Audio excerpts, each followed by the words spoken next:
మనం ఓన్గా ఐరన్ చేసే ప్రతి ఒక్కరికి ఈ వీడియోని షేర్ చేయండి. డైరెక్ట్గా మనం ఏ శారీ మీదైనా సరే ఇలా ఐరన్ చేసేసామనుకోండి కాలిపోయే ఛాన్సెస్ ఎక్కువ ఉంటాయి.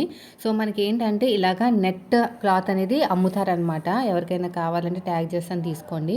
సో ఇది వచ్చేసి పొడుగు వెడల్పు పర్లేదు బాగానే ఉంటుంది. ఒకసారి నేను మొత్తం ఓపెన్ చేసి చూపిస్తాను.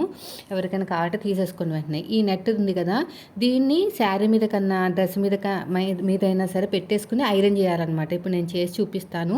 అంటే ఎప్పుడైనా సడన్గా హీట్ ఎక్కువైనా కూడా కంట్రోల్ చేస్తుంది. పట్టు శారీస్ని ఐరన్ చేయాలనుకుంటే మాత్రం ఖచ్చితంగా ఈ నెట్ అయితే ఉండాలండి. మనం ఐరన్ ప్లేటెడ్ ఫిల్స్ పెట్టేటప్పుడు కూడా ఇలాంటి నెట్ అయితే వాడతారు. ఇలా కొంచెం కొంచెము ఐరన్ చేసుకుంటూ వెళ్తే హీట్ అనేది కంట్రోల్లో ఉంటుంది అనమాట. ఎంత హీట్ కావాలో అంత హీట్ లాక్కుంటుంది. మిగతాదంతా కూడా పైకి ఉంచేస్తుంది. కాలిపోయే ఛాన్సెస్ అస్సలు ఉండదు.